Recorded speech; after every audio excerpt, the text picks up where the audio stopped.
बिस्मिल्लाहिर्रहमानिर्रहीम। सलाम पाकिस्तान के साथ नाजरीन, मैं हूं आपका होस्ट अब्दुल कदीर। नाजरीन, हमारे साथ मौजूद हैं हैदर जाफरी साहब। एस्ट्रोलॉजर हैं, इल्मुल आदात के माहिर हैं, रूहानी इल्म भी रखते हैं। जाफरी साहब से हर मंथ एक वीडियो होती है दुआ की कबूलियत की। सितंबर ख़त्म हुआ, अक्टूबर शुरू हो रहा है। अक्टूबर में दुआ की कबूलियत का बेहतरीन टाइम कौन सा है, वो जाफरी साहब से ही पूछेंगे। वैसे तो जब भी अल्लाह से दुआ मांगे अल्लाह कबूल करने वाला है। अब जाफरी साहब से ही पूछते हैं जी, अक्टूबर में बेहतरीन टाइम कौन सा है। अस्सलाम वालेकुम सर। वालेकुम अस्सलाम भाई, कैसे हैं सर? ठीक ठाक। मालिक का बेइंतहा करम है, करोड़ करोड़ शुक्र है सर। और ये जो कबूलियत दुआ की साथ है, ये मेरे दिल के इसलिए करीब है कि मैंने कोशिश यही होती है कि अगर कोई एक बंदा भी इस दुआ की कबूलियत की साथ की वजह से अपनी मुश्किलों से निजात पा गया या अल्लाह के करीब हो गया, बिल्कुल मेरे लिए आखिरत का जो है वो समान है। तो मैं मालिक को मुंह दिखाने के काबिल हो जाऊँगा। इसलिए इस साथ के ऊपर मैं बहुत काम करता हूँ जी और कोशिश करता हूँ कि इसको जितना प्रिसाइजली कैलकुलेट कर सकूँ उतना प्रिसाइजली कैलकुलेट करूँ। ठीक है। अक्टूबर 2024 में जो कबूलियत दुआ की साथ आ रही है ना, वो बड़ी कुछ शानदार डेट आ रही है। मैंने मुहर्रम की साथ देखते हुए कहा था कि इससे बड़ी साथ 2024 में नहीं आएगी। तो दो सातें उसके बाद तकरीबन उसके लेवल की, उसके ऊपर तो नहीं गई लेकिन उसके लेवल की सातें आ रही हैं। एक ये पीछे जो रबीउल अव्वल में गुजरी थी, मैंने आपको कहा था, और एक ये है। और ये साथ जो है ये बहुत ही कमाल की है, क्योंकि इस साथ का ना ख़ास तौर पे इसकी एनर्जी का जो ख़ास ताल्लुक़ है ना, वो रिसालत माब सरकार ख़त्मी मरतबत सरवर अंबिया सल्लल्लाहु अलैहि वसल्लम और उनके अहले बैत अलैहिस्सलातु वस्सलाम से। और ख़ास तौर पे इसकी जो एनर्जी का जो पैटर्न बनता है वो पाक बीबी सैयदतुल आलमीन सलाम अल्लाह अलैहा से बनता है। तो ये तहारत की, पाकीज़गी की, इस्मत की, अल्लाह की कुर्ब की, रूहानियत की, मामलात के बेहतर होने की, और इस वक्त सरवर अंबिया सल्लल्लाहु अलैहि वसल्लम और उनके अहले बैत से वफ़ादारी के लिए जो जितना कमाल का टाइम है ना। अगर बच्चों के लिए वफ़ादारी मांगनी है ना रसालत माब की, अगर अपने घर के लिए वफ़ादारी मांगनी है ना, तो ये बड़ी कमाल की साथ है। क्या बात है, माशाल्लाह। ये मतलब इस वक्त समझ लें कि रसूलुल्लाह सल्लल्लाहु अलैहि वसल्लम से अपनी वफ़ादारी साबित करने का वक्त है। अब दुआ तो हर वक्त हो जाती है, इसके बारे में मैं अक्सर बात करता हूँ, लेकिन ज़्यादा लंबी बात इसलिए नहीं करूँगा कि सबको तकरीबन अब पता है कि ये जो साथ होती है ये आपको एक कुशन देती है ताकि आप अल्लाह के करीब जा सकें। बिल्कुल। अब डायरेक्टली बात कर लेते हैं, इसका टाइम क्या है और इसका तरीका क्या है, उसके ऊपर बात करते हैं जी।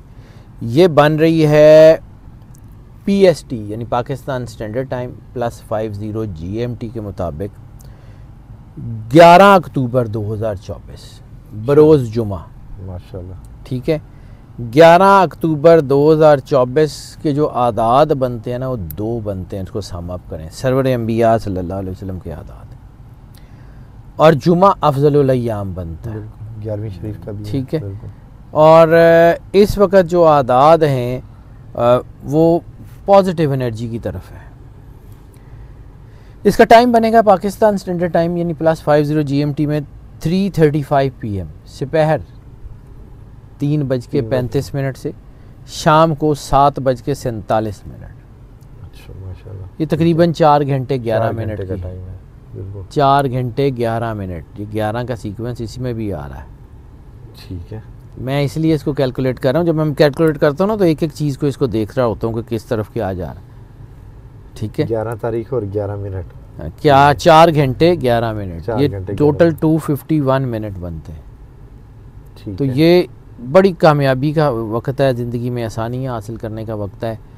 गैर कानूनी तौर के ऊपर जो लोग कोई हिरासत में हैं या कोई वो लोग जो इस वक्त दबाव में है, उनके बाहर आने का वक्त है। ये मुश्किलात से छुटकारे का वक्त है। ये बन रहा है। क्या बात। और इसमें जो टाइम बन रहा है ना, वो बहुत ही शानदार बन रहा है। मतलब मुझे कभी कभी लगता है कि मैं शायद अपने काम को बाद वक़्त बोरा, जैसे मैंने मुहर्रम की साथ में कहा था, तो मुझे फ़ील हुआ था कि यार अब इतनी बड़ी साथ आ गई है, इससे बड़ी और क्या आएगी। तो अल्लाह ने 2 सातें ऊपर नीचे ऐसी दी हैं कि जो अगर उससे बड़ी नहीं है ना, तो उससे कम भी नहीं है। क्या बात। अब करना क्या है उसके ऊपर बात कर लेते हैं। सबसे पहले जिसके घर जाते हैं उसका ग्रेटिट्यूड करते हैं, शुक्रिया शुक्राने के 2 नफल बिल्कुल अल्लाह की बारगाह में पेश करने हैं कि मेहरबानी है तूने रिसालत में आपका नाम लेने वालों में कर दिया, मेहरबानी है तूने सरवर अंबिया सल्लल्लाहु अलैहि वसल्लम के घर से वफ़ादारी करने वालों में कर दिया, कलमा पढ़ने वालों में कर दिया, अंधेरों से निकाल के रोशनी में ले आया। बेशक अल्लाह की ज़ात नूर है, वल्लाहु नूरु समावाति वल अर्ज़, तो उस नूर के साए तले हमें रखा हुआ है और इससे ज़्यादा जो है हमें क्या चाहिए, तो उसका शुक्रिया अदा करें। और फिर जिसके लिए कायनात बनाई गई है, लौला का लमा खलक़तुल अफ़लाक का ताज है सरवर अंबिया सल्लल्लाहु अलैहि वसल्लम बादशाह कौनैन के सर के ऊपर, ये कायनात ज़मीन आसमान उन्हीं के लिए तो बनी है, उन्हीं की खातिर वजह वजूद कायनात सरवर अंबिया सल्लल्लाहु अलैहि वसल्लम, बिल्कुल। तो उनकी ज़ात अतहर के ऊपर दरूद पाक तो पढ़ना है ना। कुरान पाक में अल्लाह कहता है इन्नल्लाह व मलाइकतहु युसल्लूना अलन नबी या अय्युहल्लज़ीना आमनू सल्लू अलैहि वसल्लिमू तस्लीमा। बिल्कुल सरवर अंबिया सल्लल्लाहु अलैहि वसल्लम की बारगाह में दरूद पाक का नजराना तो पेश करना चाहिए ना, कम अज़ कम एक तस्बीह, ज़्यादा से ज़्यादा जितना पढ़ सके। उसके बाद मैंने आपको कहा कि ये इसका ताल्लुक़ रोशनी से, एनर्जी से, ठीक है। तो इसकी जो सूरत, हम जब सूरत निकालते हैं तो कौन सी सूरत, इस बार सूरह नूर, रोशनी, सूरह नूर के साथ इसकी एनर्जी है, स्पार्क ही इसका डिफरेंट है। सूरह नूर एक बार तिलावत करें, उसके बाद दरूद पाक कम अज़ कम एक तस्बीह दोबारा, अच्छा। कम अज़ कम एक तस्बीह, ज़्यादा से ज़्यादा जितना आसानी से आप पढ़ सकें। उसके बाद सूरह कदर 19 मरतबा, सूरह कुरैश 29 मरतबा। उसके बाद फिर जो जिस सूरत से इसकी एग्जीक्यूशन होती है, यानी एक सूरह नूर है और जिससे एग्जीक्यूशन है सूरह फजर है, अच्छा माशाल्लाह, वल फजरी वल लयालिन अश्र, एक मरतबा फजर के टाइम रोशनी। बिल्कुल कुदरत का काम, ये स्पार्क मैं आपको क्यों कह रहा हूँ, ये मैं जब इसको कैलकुलेट करता हूँ तो ये नज़र आता है कि क्या किस तरफ जा रही हैं चीज़ें। अल्लाह की अता का कहाँ कहाँ शुक्रिया अदा करेंगे, बिल्कुल ऐसे ही है। अल्लाह की अता का शुक्रिया कैसे कैसे अदा करेंगे। सूरह फजर 1 मरतबा, फिर दोबारा सूरह कुरैश 29 मरतबा, सूरह कदर 19 मरतबा, फिर दोबारा दरूद पाक सरवर अंबिया सल्लल्लाहु अलैहि वसल्लम बादशाह कौनैन की बारगाह में दरूद पाक का नजराना बड़ी मोहब्बत अकीदत के साथ, एक तस्बीह कम अज़ कम, ज़्यादा से ज़्यादा जितना कर सकते हैं करें। उसके बाद सलातुल हाजत, सलातुल हाजत, अपनी हाजत मालिक के पास ले जाएं, पेश करें, उसी तरह पेश करें जैसे बच्चा अपनी माँ को बताता है। अल्लाह 70 माओं से ज़्यादा प्यार करता है। बिल्कुल ऐसे ही है, बिल्कुल ऐसे ही है। कुरान पाक में अल्लाह ने मना कर दिया है कि रिसालत माँ तुम्हारे बाप नहीं है, वो माँ मोहम्मद इल्ला रसूल अबा हादिम रिजालकुम वली जो आयत, लेकिन कहीं ये नहीं कहा कि मैं तुमसे माओं से ज़्यादा मोहब्बत नहीं करता, मैं ताड़ी माँ। क्या बात है, ठीक है। अपने आप को उसने कहा है कि मैं 70 माओं से ज़्यादा मोहब्बत करता हूँ। बिल्कुल ऐसे ही है। तो वो हम एक माँ बाप हैं, मतलब जाहिर सी बात है, जैसे मुझे अपने बच्चों की फ़िक्र है, आपको अपने बच्चों की फ़िक्र है, तो हमारे से कहीं ज़्यादा उसको अपने जो है मखलूक की फ़िक्र है। बिल्कुल ऐसे ही है। वो 70 माओं से ज़्यादा मोहब्बत करता है। उस तरह उस अपनी जो है ना अर्जी उसके पास पेश करें ना, जैसे बच्चा अपनी माँ के पास जाता है, वो सिपारे थोड़ी पढ़ता है, वो रोता है। बिल्कुल ऐसे ही है।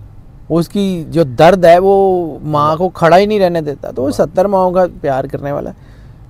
हम जब ये सलातुल हाजत की बात करते हैं, दुआ की बात करते हैं, दुआ दर्द है, एहसास है, एहसास नदामत का नाम दुआ है,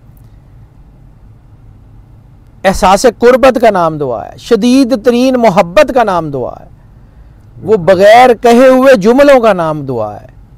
दुआ लफ्ज़ों से, अरबी फ़ारसी से, उर्दू से, हाथ उठाने से थोड़ी होती है। बिल्कुल ऐसे ही। दुआ तो जिसकी ज़ुबान नहीं है तो क्या उसकी दुआ नहीं होती? दुआ तो उसकी भी होती है, अर्श मौला तक जाती है।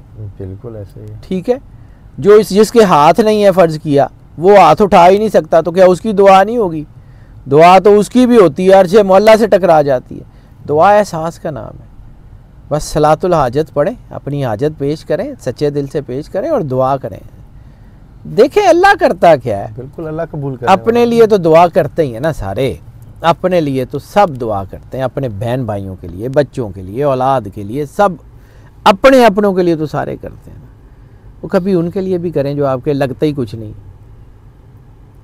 सदका जारिया कभी समझ के कभी हम उनके लिए भी दुआ करें जो दुनिया से चले गए हैं, उनके लिए दुआ करने वाला ही कोई नहीं। बिल्कुल। कभी उनके लिए भी दुआ करें कि जो आपके चलें करीबी ना सही, कुछ भी ऐसे हैं कि जिनसे आपको कोई फ़ायदा ही नहीं होना, बिल्कुल जिससे फ़ायदा हो उसके लिए तो सारे दुआ करते हैं ना। बिल्कुल, कि बिल्कुल वो चोई साहब लिए भी दुआ कर देने, दाने ले लेने हैं, शाह जी लिए भी दुआ कर देने कि शाह जी ने भी साडा कुछ कर देंगे। बिल्कुल तो दुआएं तो सर जी उनके लिए तो करनी है ना जिनको जड़े लगते ने, तो जड़े नहीं लगते उन्होंने लिए कौन करेगा, उनके लिए भी दुआएं करें। बिल्कुल। मैं तो हमेशा ये रिक्वेस्ट करता हूँ, मेरे लिए, मेरी टीम के लिए ज़रूर दुआ करें, आपके लिए, आपकी टीम के लिए दुआ करें। करने वाली ज़ात उस खुदाए वाहिद की है, वही कारसाज है, वही सब कुछ है, तो हो जाएगा इंशाल्लाह। दुआ करें, और दुआ ही असल चीज़ है, दुआ इबादत की असल। बिल्कुल, बहुत शुक्रिया सर।